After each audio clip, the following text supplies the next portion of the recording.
It's personal between me and you, and I'm going to do you some serious harm, you big stiff idiot.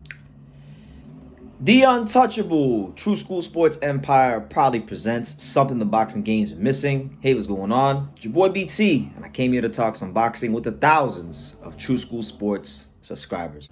All right, so we got some movement in the Cruiserweight division for that vacant IBF title. We know that Opetaia is not in the picture because the IBF and him had a really crazy situation where they didn't want him fighting Sorrel Ellis on the Saudi card.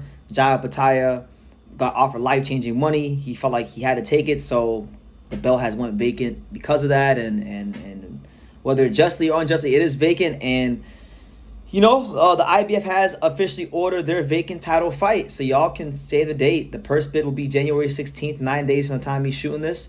Mairis Briedis, he has been ordered to fight Gilberto Ramirez for the world title, and it's a really interesting fight. So we'll definitely work Opetaia into the fold and definitely talk about him in this video. But let's start with the matchup, right? Because you got Mairis Briedis, former Cruiserweight champion, been around for a long time, very long in the tooth, experienced, seasoned guy.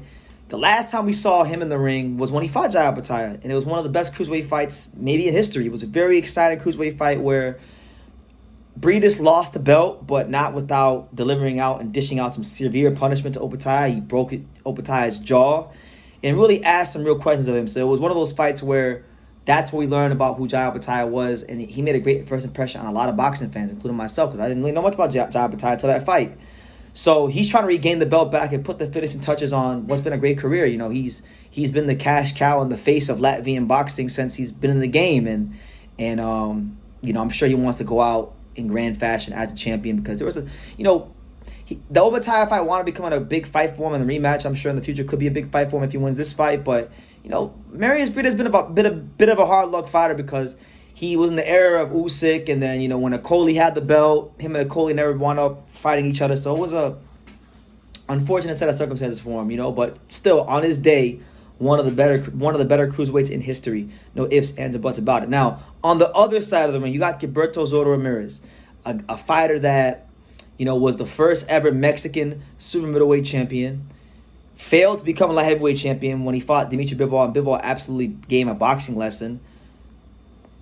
He felt like he couldn't make the weight anymore. It was becoming very unhealthy for him, so he moved to the cruiserweight. Recently had his cruiserweight debut against former light heavyweight champion Joe Smith Jr., and I thought he boxed brilliantly in that fight. You know, he started working with Malik Scott.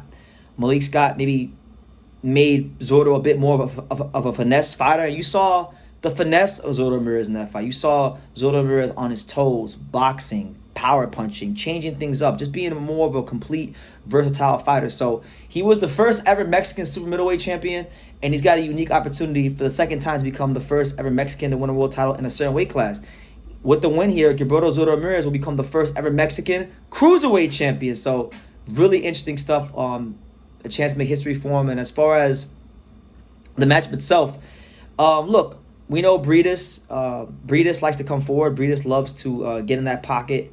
Mostly I wouldn't say get completely in the pocket, but more so from mid-range. He likes to have his range and have you at a nice distance.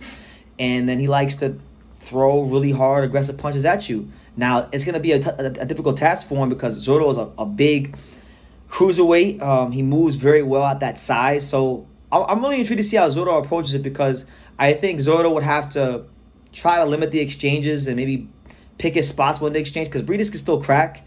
You know, he's a full-fledged, hard-punching cruiserweight. As to where, you know, with Joe Smith Jr., while he can punch and he was durable and he was game, he's more of a light heavyweight than he is a cruiserweight, right? So this is a real test for Zorro. And I'm intrigued to see what kind of adjustments Malik Scott makes, because Malik Scott, when he was fighting, was very much a finesse fighter. Deontay Wilder fought Joseph Parker and was too much of a finesse fighter. He got absolutely exposed in that fight. So my thing is, my question for Malik Scott as a coach in this fight is going to be if Malik Scott, or if Zorro gets put in a position where he has to fight, will Malik Scott have drilled so much finesse into his skill set where now that's what he does best? That's all he does, you know. I want to see what kind of adjustment Malik Scott can make as a trainer in this fight. So that's the story within the fight for me. But nonetheless, a really good fight for the division. Now, as far as Opetaia, he's still the man in these weights. He's the guy to beat. He's the man who'll beat the man. He's the lineal cruiserweight champion. Look, if Briedis beats Zorro, then I think the natural progression of things should be that Briedis fights Opetaia in the rematch that was initially agreed upon for February, because they were supposed to fight in February of this year. It couldn't happen because Briedis had an injury and they knew he couldn't fight on that date, which is why Opetaia fought Zorro Ellis in the first place, right? So if he wins, that's what should happen. If he doesn't win and Zorro is victorious, then man, you got a great fight in your hands. You got Zorro, I think, right? Because Zorro, even though he's a Mexican fighter and he has his big record and he's been champion, I don't feel like he truly gets the fanfare that a lot of Mexican fighters get in boxing. He's been overshadowed by the guys like Canelo and whatnot. And even to a certain extent, even a guy like Dave Benavidez has been overshadowed a little bit by these guys. And so I still think he needs that signature fight. The Bivol fight could have been that for him, but ultimately he just wasn't on that level. That was proven when they fought. So now, him versus Opetaia, that could be a signature fight, and then maybe Zorro winds up becoming one of the better cruiserweights in history. Who knows? Boxing is always ever changing, and I like the idea of Opetaia versus Zorro Ramirez. But those are my preliminary thoughts on the whole situation.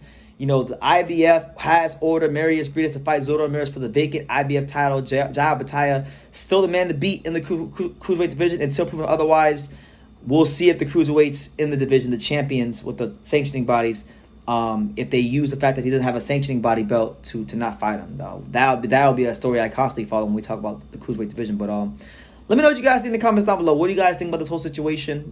Make sure you guys take the time to subscribe. And like I say in every single one of these videos, you can love me or you can hate me, but I'm just a kid from dang it. So until next time, take your ass. Thank you for watching another video on the untouchable True School Sports Empire. For more great boxing content just like this video, click right here and make sure you subscribe. Much love from sunny South Florida.